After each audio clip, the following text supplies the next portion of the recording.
రాష్ట్రంలో మరింత పెరిగిన చలి తీవ్రత ఆదిలాబాద్ జిల్లాలో 3.5 డిగ్రీల టెంపరేచర్. వరంగల్లో నకిలీ సర్టిఫికెట్ తయారీ ముఠా అరెస్ట్. 212 డాక్యుమెంట్లు, కంప్యూటర్లు స్వాధీనం. కొత్తగూడెం మైనింగ్ కాలేజీలో అక్రమ బదిలీలు, లక్షల డబ్బులు చేతులు మారాయని ఆరోపణలు.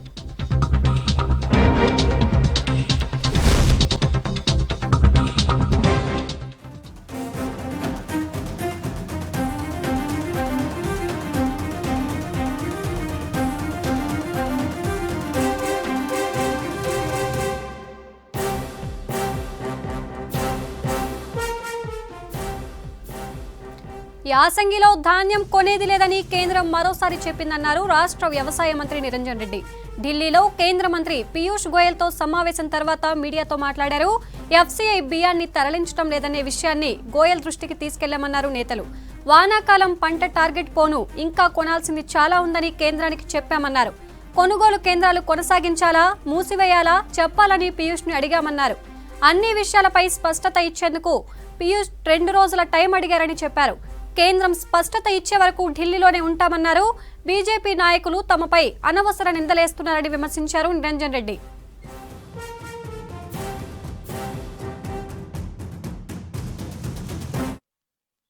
కేంద్ర మంత్రిత్వ శాఖతో ప్రత్యక్షంగా అక్కడి నుంచి కాకుండా కేంద్రంలోనే ఉండేటువంటి మరో మంత్రి, రాష్ట్రం నుంచి ఉండేటువంటి మంత్రి కిషన్ రెడ్డి గారు కానీ, బీజేపీ నాయకులు కానీ పదే పదే మాట్లాడుతూ వచ్చినటువంటి అంశాన్ని మేము ప్రస్తావించినాం. తెలంగాణ రాష్ట్రం ఇంకా ఇవ్వవలసినవే ఇవ్వట్లేదు బియ్యం అనేటువంటి ఒక నెపం నింద మా మీద పెడుతున్నది. అది మాకేం సంబంధము? మీ అధికారులు, మీ ఎఫ్సీఐ అధికారులు కానీ, మీ రైల్వేస్ కానీ, మీ వ్యాగన్స్ కానీ మీరు లిఫ్ట్ చేసుకుంటుంటే మేము అక్కడ అడ్డం పడతాం. మీరు లిఫ్ట్ చేసుకోవాలి, మీ బాధ్యత కదా. పైగా మా అధికారులు రిపీటెడ్గా మీ దృష్టికి తెస్తున్నారు, కేంద్రం దృష్టికి తెస్తున్నారు. మా దగ్గర స్పేస్ లేదు. డైలీ 30-40 వేల మెట్రిక్ టన్నులు తీసుకునేటువంటి అవకాశం ఉంటే కూడా, లిఫ్ట్ చేసే అవకాశం ఉంటే కూడా దాదాపు 40 వేల మెట్రిక్ టన్నుల బియ్యాన్ని ప్రతిరోజు రాష్ట్రంలోకి వెళ్ళి లిఫ్ట్ చేసుకునే అవకాశం ఉంటే కూడా మీ వాళ్ళు చేస్తలేరు. నెలకి 10 లక్షల మెట్రిక్ టన్నుల దాకా కూడా మిల్లింగ్ చేసి ఇచ్చే కెపాసిటీ తెలంగాణ రాష్ట్రంలో ఉంది. వాస్తవం ఇట్లా ఉంటే తెలంగాణ ఏదో ఇవ్వట్లేదు అనేటువంటి నెపం పెట్టేటువంటి విధంగా రాజకీయం చేస్తున్నారు మీ వాళ్ళు అనేటువంటి విషయాన్ని మేము వారి దృష్టికి తెచ్చినాం. తక్షణమే వారు అన్నారు, అవి మా బియ్యం మేము తీసుకోవాల్సిందే, మేమే తీసుకుంటాము, మా అధికారులతో మాట్లాడతాం తక్షణం అని చెప్పి సంబంధిత అధికారులతో మాట్లాడి ఇక నుంచి వేగం పెంచి తెలంగాణలో ఉండేటువంటి గత సీజన్కు సంబంధించినటువంటి బియ్యం నిల్వలని కేంద్రం వెంటనే తెప్పించుకుంటాము, అది మా బాధ్యత, మేము తెప్పించుకుంటామని చెప్పి మంత్రి గారు మాకు చెప్పడం, అక్కడ ఉన్న అధికారులకు ఆదేశాలు మా ముందే ఇవ్వడం జరిగింది. ఇది ఒక అంశం. రెండవది,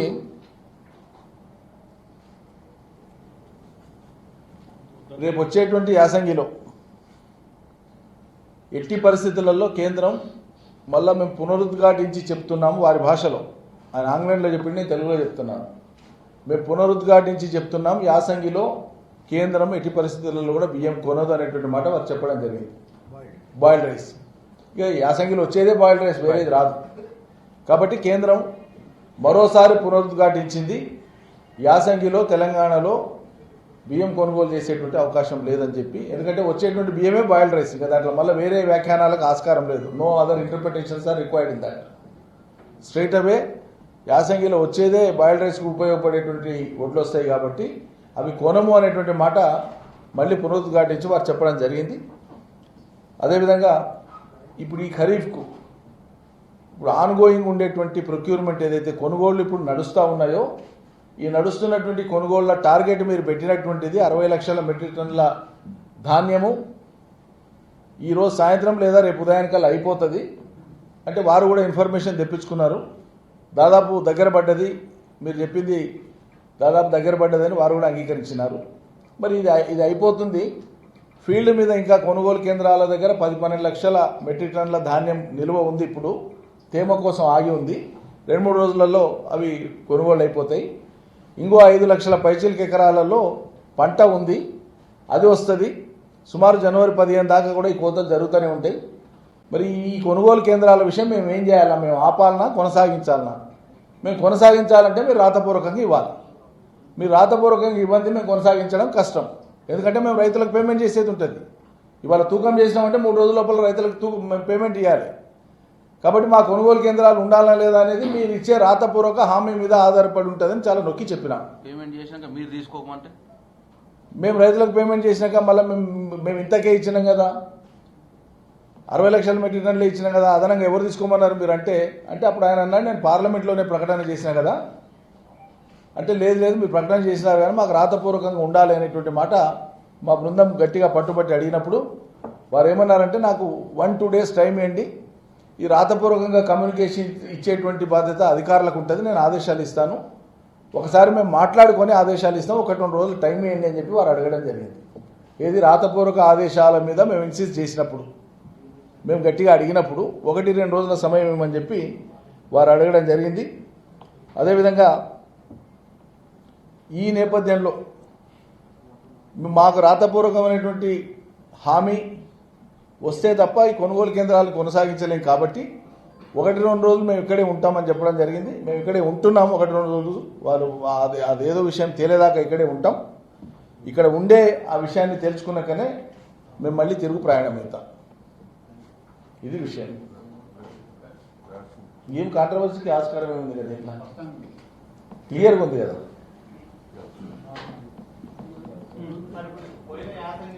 ఇప్పుడు నేను మాట్లాడింది అదే కదా బ్రదర్. ఎవరు అదే విషయాన్ని వారికి క్లారిఫై చేసినాం. అదే విషయాన్ని మీరు మాటికి మీ రాష్ట్ర నాయకులు కానీ మా రాష్ట్రం నుంచి ఉండేటువంటి కేంద్ర మంత్రి గారు మీ సహచర మంత్రి గారు కానీ అసంబద్ధంగా మాట్లాడుతున్నారు.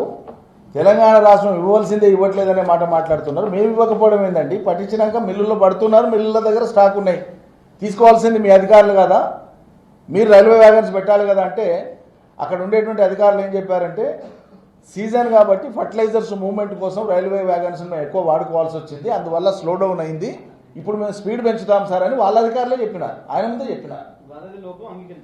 కాబట్టి అది వాళ్ళు తీసుకోలేదు అంటేనంటే ఆ నెపం మా మీద, అదే చెప్పింది, నెపం మా మీద పెట్టే ప్రయత్నం చేసినారు, అది నెపం తప్పు, తీసుకోవడం అనేది మీ బాధ్యత అంటే ఆయన అంగీకరించి అప్పుడు అధికారులతో మాట్లాడి మూవ్మెంట్ స్పీడప్ చేయండి, మన బియ్యం మనం తెచ్చుకోవడానికి మూవ్మెంట్ స్పీడప్ చేయండి అని చెప్పి వాళ్ళ అధికారులకు ఆదేశాలు ఇచ్చినారు. ఇప్పుడు వీళ్ళు రాజకీయం కోసమో అవగాహన లేకనో ఆ శాఖలో ఏం జరుగుతుందో స్పష్టమైన లోతైన అవగాహన లేకనో ఏదో ఒక నింద వేసేద్దాం తెలంగాణ ప్రభుత్వం మీద అనుకోని అత్యుత్సాహంతో వీళ్ళు మాట్లాడుతున్నారేమో కానీ కేంద్ర మంత్రి తప్పుడు వివరాలు ఇస్తున్నారు ఆయన మంత్రి గారికి. మేమేం చెప్పినాం, మేము ఇక్కడికి వస్తున్నాము, వెయిట్ చేస్తాము, మా గౌరవ పార్లమెంట్ సభ్యులు ఫ్లోర్ లీడర్స్ వాళ్ళ యొక్క అపాయింట్మెంట్ అడిగినారు, ఎప్పుడు వెసులుబాటు వాళ్ళకి ఎప్పుడు ఉండి అప్పుడు ఇస్తే మేము కలిసేపోతామని చెప్పినాం. కానీ ఈ నిమిషానికి ఇవ్వకపోతే మేము ఏదో నిందేస్తామని వాళ్ళగా చిన్నబోయి మాట్లాడలేదు, మేము వాళ్ళ చిన్నబుచ్చి కూడా మాట్లాడలేదు కదా. మేము వచ్చింది ప్రజల అంశం కోసం వచ్చినాం. నేను స్పష్టంగా చెప్పినా మేము రాజకీయం కోసం రాలే, రైతుల ప్రయోజనాల కోసం వచ్చినామని. కాబట్టి మేము ఓపిక మీద ఉంటాం, చలి ఉన్నా ఇంకేమున్నా ఓపిక మీద ఉంటామని చెప్పినాం. ఇంకా 2 రోజులు ఉంటామని కూడా ఇప్పుడు చెప్తున్నాం. మీరు అంగీకరించినటువంటిది ఏదైతే ఉందో మొత్తం తీసుకోవాలి. మీరు గౌరవ ముఖ్యమంత్రి గారు వచ్చి చెప్పినప్పుడు కూడా మీరు సరే అన్నారు. వాటికి సంబంధించి మళ్ళీ మీరు స్పష్టంగా ఆదేశాలు ఇవ్వాలి. ఇప్పుడు అంటే ఇప్పుడు ఉన్నవైతే లిఫ్ట్ కానివ్వండి, మూవ్మెంట్ కానివ్వండి, అవి కూడా తీసుకుంటాం అనేటువంటి మాట వారు అన్నారు. మా జిల్లాల కలెక్టర్లు కానీ మా civil supplies secretary come commissioner కానీ పలు దఫాలుగా FCIకి లేఖలు రాసినారు. అయ్యా మహాప్రభు, మా దగ్గర జాగాలు లేవు, పట్టి పెట్టిన మీ బియ్యం మీరు తీసుకుపోండి, మా గోదాములు స్టాక్లు పెట్టుకోనికే లేవు, ఇక్కడ మీరు తీసుకుపోండి. ఈ లేఖలు రాసినవి ఉన్నాయని చెప్పినాము, ఆ లేఖలు ఉన్నాయని చెప్పినాం. మొన్న హైదరాబాద్ లో ప్రెస్ లో రిలీజ్ చేసినాం ఆ లేఖలు. నేనే తెలంగాణ భవన్ లో హైదరాబాద్ లో ప్రెస్ మీట్ పెట్టి ఆ లేఖలన్నీ రిలీజ్ చేసిన. కేసీఆర్ ప్రభుత్వంపై ఉన్న రైతు వ్యతిరేకతను బీజేపీ ప్రభుత్వంపై మళ్లించేందుకు టీఆర్ఎస్ నాయకులు కుట్రలు చేస్తున్నారని ఆరోపించారు పెద్దపల్లి బీజేవైఎం నేతలు. టీఆర్ఎస్ నాయకులు నిన్న ప్రధాని మోడీ దిష్టిబొమ్మ దహనం చేసిన ప్రాంతాన్ని పసుపు నీళ్లతో శుద్ధి చేశారు. మోడీ ఫోటోకు పాలాభిషేకం చేశారు. వర్షాకాలం వడ్లు కొంటామని పార్లమెంటు సాక్షిగా కేంద్ర మంత్రి పీయూష్ గోయల్ చెప్పినా సీఎం కేసీఆర్ రాజకీయం చేస్తున్నారని ఆరోపించారు బీజేవైఎం నేత సతీష్.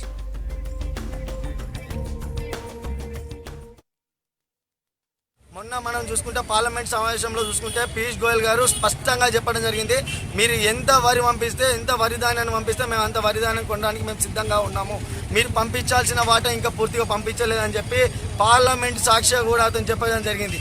రాష్ట్ర ప్రభుత్వం ఏం చేస్తుంది, కేంద్ర ప్రభుత్వం ఏం చేస్తుంది, ఎవరికే చెందుతుంది అనేది అందరికీ తెలిసిందే. ఈ రోజున యావత్ భారతదేశంలో ఏ రాష్ట్రంలోని ఈ కరువు, ఏ రాష్ట్రంలోని ఈ యొక్క పద్ధతి ఒక రాష్ట్ర ప్రభుత్వానికే, మన తెలంగాణ రాష్ట్ర ప్రభుత్వానికే వచ్చిందని సందర్భంగా నేను అడుగుతున్నాను. రాష్ట్ర ప్రభుత్వం చేతగానితనం వల్లే రైతులు ఇబ్బందులు పడుతున్నారంటూ మంచిర్యాల జిల్లా లక్సెట్టిపేట గాంధీ చౌక్లో సీఎం కేసీఆర్ దిష్టిబొమ్మ దహనం చేశారు బీజేపీ నేతలు. రైతులను తప్పుదారి పట్టించేందుకే టీఆర్ఎస్ నేతలు నిన్న ప్రధాని మోడీ దిష్టిబొమ్మ దహనం చేశారని ఫైర్ అయ్యారు. సీఎం కేసీఆర్ ఎన్నికల హామీలను నెరవేర్చలేదని ఆరోపించారు.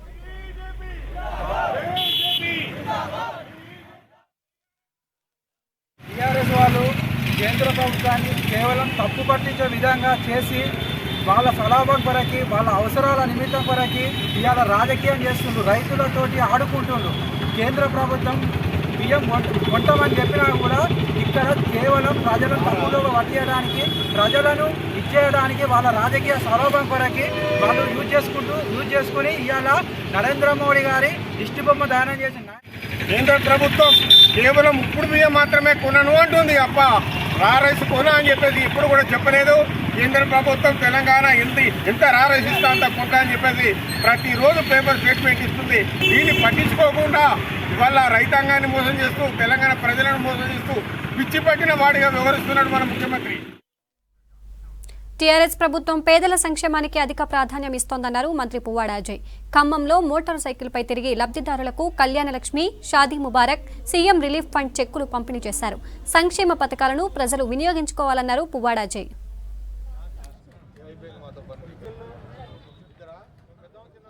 ఈ రోజున కళ్యాణలక్ష్మి, షాదీ ముబారక్ మరియు సీఎం రిలీఫ్ ఫండ్ చెక్కుల రూపంలో నిన్న ఈ రోజు మొత్తం ఖమ్మం పట్టణంలో 4 కోట్ల రూపాయల ఆర్థిక సాయం ప్రతి గడపకి చేరవేస్తూ ప్రతి ఇంటికి, ప్రతి వాడకి తిరుగుతూ ఉన్నాం. ఇప్పటి వరకు దాదాపు ఖమ్మం నియోజకవర్గంలో 50 కోట్ల రూపాయల విలువైన ఆర్థిక సాయం మన ఆడపిల్లల పెళ్లిళ్లకి ఈ ప్రభుత్వం నుండి తీసుకొచ్చి ఇవ్వడం జరిగింది. దాదాపు 5,000 పైచీలకు ఆడపిల్లలకి ఇంటింటికి కళ్యాణ లక్ష్మి పథకం 51,000 నుండి మొదలుపెట్టి 75,000 నుండి ఇప్పుడు 1,116,000 వచ్చిన తర్వాత కూడా ఇస్తా ఉన్నాం. అలాగే సీఎం రిలీఫ్ ఫండ్ కూడా ఆపదలో ఉన్న వాళ్ళకి ఏదైనా ఆపరేషన్ అయినా, యాక్సిడెంట్ అయినా కూడా వాళ్ళు పెట్టుకున్న వెంబటే నెల రోజుల లోపలనే మరి సీఎం రిలీఫ్ ఫండ్ కూడా 60,000 రూపాయల నుంచి మరి రమారమి ప్రతి ఒక్కళ్ళకు కూడా ఇవ్వడం జరుగుతోంది. రాష్ట్రంలో చలి తీవ్రత రోజురోజుకు పెరుగుతోంది. రాత్రి ఉష్ణోగ్రతలు భారీగా పడిపోతున్నాయి. సాధారణం కన్నా 4-5 డిగ్రీల వరకు ఉష్ణోగ్రతలు తక్కువగా నమోదవుతున్నాయి. ఉమ్మడి ఆదిలాబాద్ జిల్లాలో అతి తక్కువగా కనిష్ట ఉష్ణోగ్రతలు రికార్డయ్యాయి. ఉమ్మడి ఆదిలాబాద్ జిల్లాలో చలి తీవ్రత పెరిగింది. ఉష్ణోగ్రతలు 3.5 డిగ్రీలకు పడిపోవడంతో ప్రజలు గజగజ వణుకుతున్నారు. సాయంత్రం 5 గంటల నుంచి ఉదయం 10 గంటల వరకు చలి ఉంటుంది. 10 రోజుల కిందట వరకు ఉష్ణోగ్రతలు 15 డిగ్రీల వరకు నమోదయ్యాయి. వారం రోజుల నుంచి 10 డిగ్రీల లోపే నమోదవుతున్నాయి. 2-3 రోజుల నుంచి చలి ప్రభావం పెరగడంతో పాటు ఈదురుగాలులు వీస్తున్నాయి. దట్టంగా పొగమంచు కమ్ముకొని ఉంటుంది. దీంతో వెచ్చదనం కోసం చలిమంటలు వేసుకుంటున్నారు జనం. ప్రతి సంవత్సరం చలిలాగానే ఈ సంవత్సరం పోయిన సంవత్సరం కంటే 2020లో ఏదైతే చలి ఉందో దానికంటే విపరీతమైన చలి ఉంది. డైలీ సాయంత్రం 7 గంటలు 6 గంటలకు ముందే ఇళ్ళకి చేరుకుంటున్నాం. మార్నింగ్ ఏమో పొద్దున్న ఇవ్వగానే 10 గంటల తర్వాత బయటకు వస్తున్నాం. ఎందుకంటే ఈ చలి తీవ్రత బాగా పెరుగుతున్నది. ఈ చల్లటి ఈదురుగాలతో ఏ పని చేయలేకపోతున్నాం. దీనివల్ల బాగా ఇబ్బందులు కూడా గురవుతున్నాం. మళ్ళీ డైలీ ఇక్కడ టెంపరేచర్ కూడా పడిపోతున్నది. పోయిన సంవత్సరంలో ఏదైతే 2020లో ఉన్నదో దానికంటే ఇంకా లోయెస్ట్ టెంపరేచర్ ఇప్పుడు ఆదిలాబాద్లో నమోదవుతున్నది. ఉమ్మడి ఆదిలాబాద్ జిల్లాలో రికార్డ్ స్థాయిలో తక్కువ ఉష్ణోగ్రతలు నమోదయ్యాయి. గిన్నెదరిలో 3.5, బేలలో 3.8, ఆర్లీటీలో 3.9, సిర్పూర్ యూలో 4, జైనద్లో 4.9, వాంకిడిలో 5, మాంగ్రూడ్లో 5.1, బజార్ హత్నూల్లో 5.3, ఆదిలాబాద్లో 5.5, లోకారిలో 5.6 డిగ్రీల కనిష్ట ఉష్ణోగ్రతలు రికార్డయ్యాయి. దీంతో ఉదయం రాత్రి వేళల్లో ప్రయాణాలు వాయిదా వేసుకుంటున్నారు జనం. రైళ్లు, బస్సులో ప్రయాణం చేయాలంటే జనం భయపడుతున్నారు. అత్యవసరం అయితే మినహా ఉదయం 9 గంటల వరకు జనం బయటకు వచ్చే పరిస్థితి కనపడటం లేదు. వృద్ధులు, చిన్నపిల్లలు చలి తీవ్రతను తట్టుకోలేకపోతున్నారు.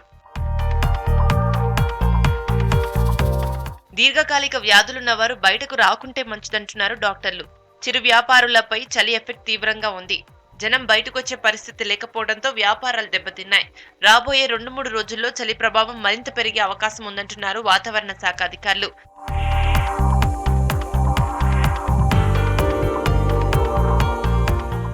చలి తీవ్రతతో ఉమ్మడి ఆదిలాబాద్ జిల్లా మంచు దుప్పటి కప్పుకున్నట్లుగా మారింది. ఈ కూల్ వెదర్ చూసి కొందరు ఎంజాయ్ చేస్తున్నారు. మహిళల పట్ల జరుగుతున్న అరాచకాలు, అత్యాచారాలను అరికట్టడంలో రాష్ట్ర ప్రభుత్వం పూర్తిగా విఫలమైందని ఆరోపించారు బీజేపీ మహిళా మోర్చా రాష్ట్ర అధ్యక్షురాలు గీతామూర్తి. కరీంనగర్ బృందావన్ గార్డెన్లో జిల్లా మహిళా మోర్చా కార్యవర్గ సమావేశంలో ఆమె పాల్గొన్నారు. రాష్ట్రంలో మహిళ అంటే కేసీఆర్ కూతురు కవిత మాత్రమేనా అని ప్రశ్నించారు గీతామూర్తి. ఆమెకు పదవి పోగానే మరో పదవి ఇస్తున్న కేసీఆర్ నిరుద్యోగులు, అంగన్వాడీలు, ఆశా వర్కర్ల సమస్యలు పరిష్కరించడం లేదని విమర్శించారు.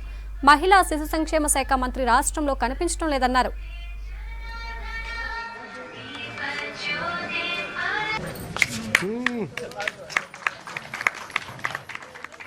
ఇటువంటి పరిస్థితుల్లో తెలంగాణ రాష్ట్ర ప్రజలు ప్రత్యామ్నాయం కోసం ఎదురు చూస్తున్నారని చెప్పడానికి ఉదాహరణ హుజూరాబాద్ ఎన్నికల్లో కోట్ల రూపాయలు వెదజల్లిన సంగతి, అక్కడ మహిళలందరూ కూడా మేము ఈటల రాజేందర్ గారిని గెలిపిస్తామని చెప్తున్న సంగతి మనందరికీ తెలుసు. ఇటువంటి పరిస్థితుల్లో ప్రత్యామ్నాయ పార్టీగా ఇవాళ అధికారం వైపు దిశగా ప్రయత్నం చేస్తున్న భారతీయ జనతా పార్టీ మహిళలు లేకుండా ఏ కార్యక్రమం కూడా జరగలేని పరిస్థితి ఉన్నది. మహిళలు లేకుండా రాజకీయం లేదన్న సంగతిని స్పష్టపరుస్తూ ఇవాళ మహిళా మోర్చా సంస్థాగతంగా బలోపేతం చేస్తూ అధికార దిశగా ప్రయత్నం చేయడం కోసం ఈరోజు ఒక సమావేశాన్ని ఏర్పాటు చేసుకున్నాం. ఇందులో భాగంగానే ఇవాళ ఒక ప్రైవేట్ డిగ్రీ కాలేజ్లో అమ్మాయిలకు సంబంధించి భావి భారత పౌరులైన అమ్మాయిలకు సంబంధించిన ఒక సెషన్ కూడా తీసుకోవడం జరిగింది. దీంట్లో చాలా విషయాలు అమ్మాయిలతో షేర్ చేసుకోవడం జరిగింది. ఈరోజు మహిళా మోర్చా బలోపేతం కోసం అన్ని జిల్లాలు తిరుగుతున్నట్టుగా కరీంనగర్ జిల్లాలో కూడా ఇవాళ మహిళా మోర్చా సమావేశాన్ని ఏర్పాటు చేసుకొని ఈ సంస్థాగత విషయాలపైన ఒక నిర్ణయం. వరంగల్లో నకిలీ సర్టిఫికెట్లు తయారు చేస్తున్న ముఠా పట్టుబడింది. దేశంలో గుర్తింపు పొందిన యూనివర్సిటీల ఫేక్ సర్టిఫికెట్లు తయారు చేస్తున్న 12 మందిని అరెస్ట్ చేశారు టాస్క్ ఫోర్స్ పోలీసులు. మరో 3 పరారీలో ఉన్నారు.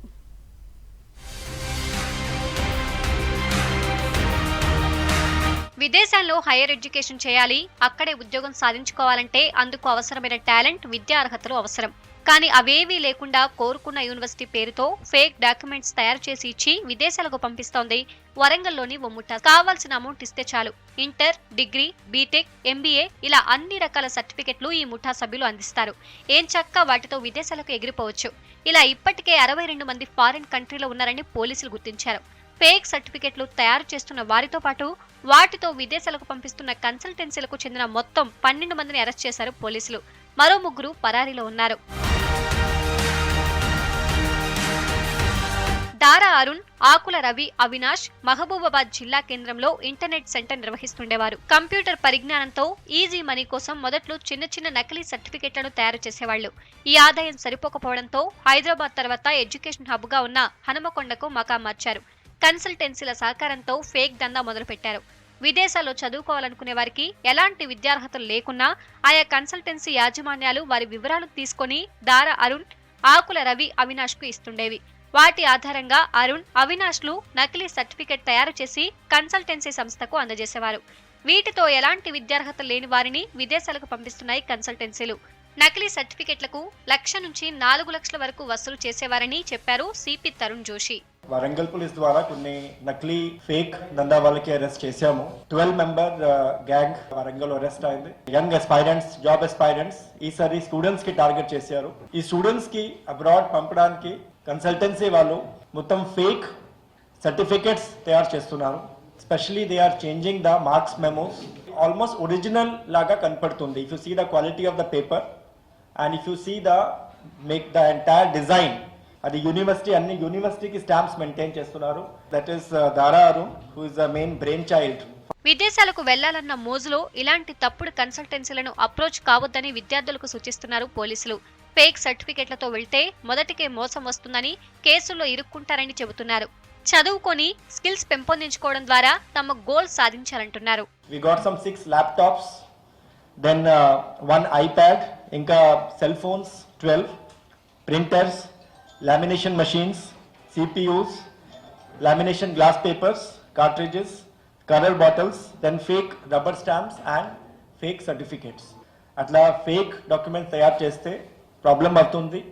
సో ది స్టూడెంట్స్కి మొత్తం కెరియర్ మొత్తం లైఫ్ రిస్క్లో పడుతుంది. So that is why it is our request that not to fall in such kind of trap and make sure అన్ని జెన్యున్గా యూనివర్సిటీస్ మంచిగా స్టడీ చేయండి, సరిగా చదవండి, మంచి మార్క్స్ వస్తే ఫారెన్ యూనివర్సిటీస్కి వెళ్ళండి, అదర్వైజ్ క్వాలిఫైయింగ్ ఎగ్జామినేషన్ క్లియర్ చేయండి. ఫేక్ సర్టిఫికెట్స్ తయారీ కేసులో ప్రధాన నిందితులు దారా అరుణ్, ఆకుల రవి, అవినాష్ తో పాటు కన్సల్టెన్సీలు నడుపుతున్న Mamidi Srikanth Reddy, Anantula Mahesh, Ramachandra, Mirza Akhtar Ali Baig, postal colony Madisetti Sachin, Chidala Saloni alias Radha, Pogula Sudhakar Reddy, Mamidi Swathi, Balaraju Srinath, నల్లా ప్రణయ్, అంబటి ఉత్తమ్ కిరణ్ ను అరెస్ట్ చేశారు పోలీసులు. హైదరాబాద్ కు చెందిన కాసా శ్రీనివాస్ యాదవ్, హనుమకొండకు చెందిన కందారపు కృష్ణ, నరిశెట్టి సురేందర్లు పరారీలో ఉన్నారు. వీరి నుంచి దేశంలో వివిధ విశ్వవిద్యాలయాలకు సంబంధించి 212 నకిలీ సర్టిఫికెట్లు, 6 ల్యాప్టాప్లు, 1 ఐప్యాడ్, 2 ప్రింటర్లు, 5 సిపియులు, 25 నకిలీ రబ్బర్ స్టాంపులు, 2 printer rollers, 5 printer colour bottles, 1 lamination machine, 12 cell ఫోన్లు, 10 లామినేషన్ గ్లాస్ పేపర్స్ స్వాధీనం చేసుకున్నారు. జనగామ జిల్లా స్టేషన్ గన్పూర్ శివారులో ఓ ప్రైవేట్ స్కూల్ బస్సుకు ప్రమాదం తప్పింది. ఓ ట్రాక్టర్ స్కూల్ బస్సును ఢీకొట్టింది. దీంతో బస్సు ముందు భాగం ధ్వంసమై క్యాబిన్లో డ్రైవర్ ఇరుక్కుపోయాడు. పిల్లలు సురక్షితంగా బయటపడ్డారు. జేసీబీ సహాయంతో డ్రైవర్ను బయటకు తీశారు పోలీసులు. పిల్లలను ఇళ్లకు తీసుకెళ్తుండగా ప్రమాదం జరిగింది.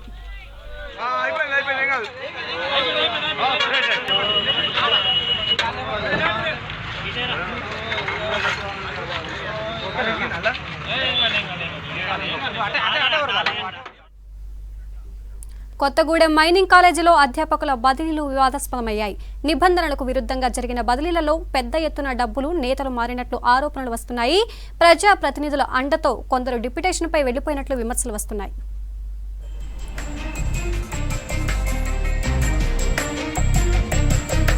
తెలంగాణ రాష్ట్రంలోని గిరిజన ప్రాంతంలో ఏకైక యూనివర్సిటీగా భద్రాద్రి కొత్తగూడెం జిల్లా కొత్తగూడెంలో మైనింగ్ కాలేజీ ఏర్పాటైంది. విశాలమైన భూములు, సరిపడా వస్తువులు ఉన్నప్పటికీ యూనివర్సిటీ కల కలగానే మిగిలిపోయింది. అధ్యాపకులు కూడా పూర్తి స్థాయిలో లేకపోవడం, బదిలీలకు ఆసక్తి చూపకపోవడం జరుగుతోంది. ఉన్న అధ్యాపకుల్లో 9 మంది పైరవీలతో బదిలీలు చేయించుకున్నారు. దీంతో మైనింగ్ కాలేజీలో అధ్యాపకుల కొరత ఏర్పడింది. అధికారులు మాత్రం ట్రాన్స్ఫర్లు, డిప్యుటేషన్లు కామనే అంటున్నారు. రీసెంట్గా మన దగ్గర జరిగిన ట్రాన్స్ఫర్లు, సో ఫ్యాకల్టీ ట్రాన్స్ఫర్లు అనేవి అవి as a part of internal ట్రాన్స్ఫర్సే. అది ప్రతి యూనివర్సిటీలో కూడా ఈ ట్రాన్స్ఫర్స్ జరుగుతూ ఉంటాయి. ఒక ఎంప్లాయీ మినిమం ఒక 5 సంవత్సరాలు కానీ 6 సంవత్సరాలు ఒక ప్లేస్లో పనిచేసిన తర్వాత సాధారణంగా వాళ్ళ అవసరాలు కానీ అడ్మినిస్ట్రేటివ్ అవసరాలను బట్టి కొంత ఇంటర్నల్ ట్రాన్స్ఫర్ ఆఫ్ ఎంప్లాయీస్ జరుగుతుంటుంది. అదే క్రమంలో ఈ ట్రాన్స్ఫర్లు కూడా జరిగాయి. అండ్ ఇది ఒక విషయం ట్రాన్స్ఫర్కి సంబంధించి. సో దీనిపైన రకరకాలుగా వచ్చిన విషయాలను మేము ఖండిస్తున్నాం. దాంట్లో ఎలాంటి నిజం లేదు. అధ్యాపకుల్లో కొందరు ప్రజాప్రతినిధుల అండదండలతో డిప్యుటేషన్లు, బదిలీలు చేయించుకున్న విషయం తెలియటంతో మిగతా వాళ్లు పైరవీల కోసం ప్రజాప్రతినిధుల చుట్టూ తిరుగుతున్నారు. ఒక్కొక్క పోస్టుకు సుమారు 10 లక్షల నుంచి 15 లక్షల వరకు డిమాండ్ చేస్తున్నట్లు సమాచారం. ప్రస్తుతం ఎటువంటి మార్పులు చేర్పులు లేకపోయినా నిబంధనలకు విరుద్ధంగా బదిలీలు చేపడుతున్నారనే ఆరోపణలున్నాయి. సంబంధిత అధికారులు మైనింగ్ కళాశాల అధ్యాపకుల బదిలీలపై దృష్టి పెట్టి విద్యార్థుల భవిష్యత్తుపై దృష్టి పెట్టాలని కోరుతున్నారు. ఇక్కడ చదువు పరంగా అంతా బాగానే ఉంది, కానీ కొంచెం స్టాఫ్ అనేది ఇంక్రిమెంట్ చేయాలి. స్టాఫ్ లేక చాలా బ్రాంచెస్ వాళ్ళు కొంచెం ఇబ్బంది పడుతున్నారు. అలానే ఇక కొన్ని బ్రాంచెస్కి సపరేట్ ఇప్పుడు ఏ బ్రాంచ్కి అయినా వాళ్ళకి సపరేట్గా ఉండేటట్టు కొన్ని ఎక్విప్మెంట్స్ తీసుకోవాలి. ల్యాబ్కి సంబంధించి చాలా వరకు ఎక్విప్మెంట్స్ లేవు. ఎక్విప్మెంట్స్ని కొన్ని పెంచాలని గవర్నమెంట్ కోరుతున్నాము. ఇక్కడ మాకు సరిగ్గా టీచింగ్ స్టాఫ్ లేకపోవడం వల్ల మాకు సరిగ్గా కోర్స్ అనేది కంప్లీట్ కాకపోతుంది. సబ్జెక్టులు సరిగ్గా నడుస్తలేవు ఎక్కువ. సో దానివల్ల మాకు కొంచెం ఇబ్బంది కలుగుతుంది. సో గవర్నమెంట్ మేము కోరేది ఏంటంటే కొంతమంది టీచింగ్ స్టాఫ్ని యాడ్ చేసి, ఉన్న వాళ్ళే వెళ్ళిపోతున్నారు, అలా కాకుండా కొంతమంది టీచింగ్ స్టాఫ్ని యాడ్ చేసి మాకు కొంచెం సహకరించగలరని కోరుతున్నాం. రాష్ట్రంలోనే ఏకైక మైనింగ్ ఇంజనీరింగ్ కళాశాలలో చదివితే తమకు బంగారు భవిష్యత్తు ఉంటుందని, భవిష్యత్తులో ఉన్నత శిఖరాలు అధిరోహించవచ్చని విద్యార్థులు కలలు కంటారు. కానీ ఇక్కడ అడ్మిషన్ పొందిన విద్యార్థులు ఇప్పుడు ఆందోళన చెందుతున్నారు. 900 మందికి సరిపడా అధ్యాపకులు లేరు. ఉన్నవారిలో కూడా ఒక్కొక్కరిగా బదిలీ అవుతున్నారు. మధ్యలో అధ్యాపకులు వెళ్లిపోతే తమ పరిస్థితి ఏమిటని విద్యార్థులు ఆందోళన చెందుతున్నారు. గతంలో కూడా అధ్యాపకులను డిప్యుటేషన్పై పంపిస్తే ఆందోళన చేశారు. మళ్లీ అదే పరిస్థితి నెలకొంది. ప్రతిసారి అధ్యాపకుల కోసం విద్యార్థులు రోడ్డెక్కాల్సిన దుస్థితి నెలకొంటోందని అంటున్నారు విద్యార్థులు. స్థానిక ప్రజాప్రతినిధులు తమ సమస్యకు పరిష్కారం చూపాలని కోరుతున్నారు. కాలేజీలకి ఎవరైతే విద్యార్థులు వస్తున్నారో ఈ కాలేజ్ ఇన్ఫ్రాస్ట్రక్చర్ చూసి భయపడి వెళ్తున్నారు. మౌలిక సదుపాయాలు అనేది మనం ఇక్కడ చూస్తే ఎక్కడా లేవు. అలాగే టీచింగ్ స్టాఫ్ మనం మైనింగ్ కాలేజ్ అంటాం, కానీ ఇక్కడ మైనింగ్ కాలేజ్కే మైనింగ్ కోర్స్కి టీచింగ్ స్టాఫ్ లేకపోవడం ఇది ఒక బాధాకరమైన విషయం. ఇట్టి టీచింగ్ స్టాఫ్ మరియు ఇక్కడ మెషినరీ కూడా ఎవరికి విద్యార్థులకు అవసరపడే మెషినరీ కూడా లేదు. టీచింగ్ స్టాఫే తక్కువ. అందులో కూడా చాలామంది టీచర్స్ వరకు లెక్చర్స్ వరకు వివిధ కాలేజ్కి ట్రాన్స్ఫర్ అయ్యారు. ఈ కాలేజ్కి ఉండాల్సిన 40 మంది స్టాఫ్లో అందులో ఉన్నది 20 మంది స్టాఫే. అందులో 20 మంది కూడా వాళ్ళందరూ వేరే ట్రాన్స్ఫర్ అయ్యి వెళ్ళిపోయారు. ఈ కాలేజీలో స్టాఫే సరిగ్గా లేరు. నేను ఇక్కడికి ఎంతోమంది ఎక్కడెక్కడో వేరే డిస్ట్రిక్ట్స్ నుంచి అందరూ వస్తున్నారు స్టూడెంట్స్. అందులోనూ ఇక్కడ ఉన్న స్టాఫ్స్ వాళ్ళందరూ ట్రాన్స్ఫర్ అయ్యి వెళ్ళిపోతున్నారు. ఈ కాలేజీలో ఉన్న ఫ్యాకల్టీ సగం మంది కన్నా తక్కువ ఉన్నారు. అందులోనూ వాళ్ళందరూ వెళ్ళిపోతున్నారు. ఇప్పటికే మా అకాడమిక్లో మేము వెనుకబడిపోతున్నాము. పారిశ్రామిక ప్రాంతమైన కొత్తగూడెం మైనింగ్ కాలేజీకి ఎంతో ప్రాధాన్యత ఉంది. కానీ ప్రభుత్వ నిర్లక్ష్యంతో ఎటువంటి అభివృద్ధికి నోచుకోలేకపోతోంది. ఇప్పటికైనా తెలంగాణలోని ఏకైక మైనింగ్ కాలేజీని యూనివర్సిటీగా తీర్చిదిద్ది అభివృద్ధి చేయాలని కోరుతున్నారు విద్యావేత్తలు.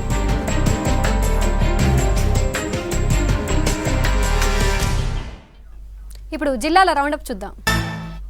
ధాన్యం కొనుగోళ్లలో పూర్తిగా విఫలమైన టీఆర్ఎస్ ప్రభుత్వం కేంద్రంపై తప్పుడు ప్రచారం చేస్తోందన్నారు మహబూబాబాద్ జిల్లా బీజేపీ అధ్యక్షుడు వద్దిరాజు రామచంద్రరావు. హుజూరాబాద్ ఎన్నికల్లో ఎదురైన ఓటమిపై దృష్టి మళ్లించేందుకు సీఎం కేసీఆర్ రైతుల సమస్యను సృష్టించి రాజకీయం చేయడం సిగ్గుచేటని విమర్శించారు. కేసీఆర్ ను ప్రజలు నమ్మే పరిస్థితి లేదన్నారు రామచంద్రరావు. జగిత్యాల జిల్లా మాల్యాలలో టీఆర్ఎస్ నేతలు నిర్వహించిన మహాధర్నా ప్రాంతాన్ని పాలతో శుద్ధి చేశారు బీజేపీ నేతలు. ఆ తర్వాత ప్రధాని మోడీ ఫోటోకు పాలాభిషేకం నిర్వహించారు. ధాన్యం కొనుగోళ్లపై ప్రధాని మోడీని విమర్శించే ముందు టీఆర్ఎస్ నేతలు ఒక్కసారి ఆత్మ విమర్శ చేసుకోవాలన్నారు బీజేపీ నేతలు. పోలీసులు అధికార పార్టీకి వత్తాసు పలుకుతూ తమ నిరసనలను అడ్డుకుంటున్నారని ఆరోపించారు. ఎమ్మెల్యే దివాకర్ రావు నియోజకవర్గాన్ని పట్టించుకోవడం లేదంటూ మంచిర్యాలలో ఆయన దిష్టిబొమ్మ దహనం చేశారు బీజేవైఎం నేతలు. టీఆర్ఎస్ నేతలు రైతుల పక్షపాతిగా ప్రధాని మోడీ దిష్టిబొమ్మను దహనం చేయడం సిగ్గుచేటన్నారు.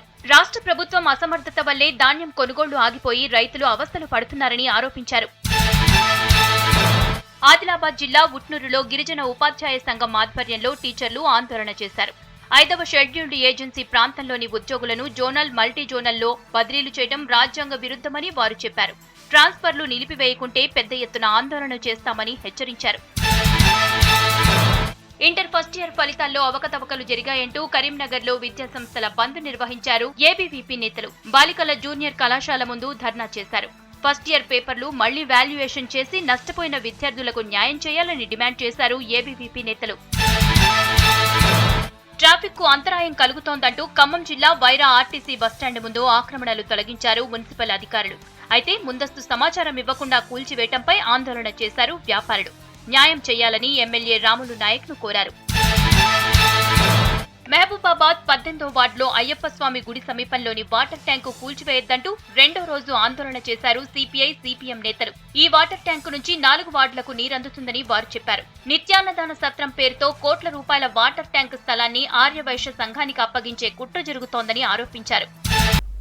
That's all for now. Stay tuned.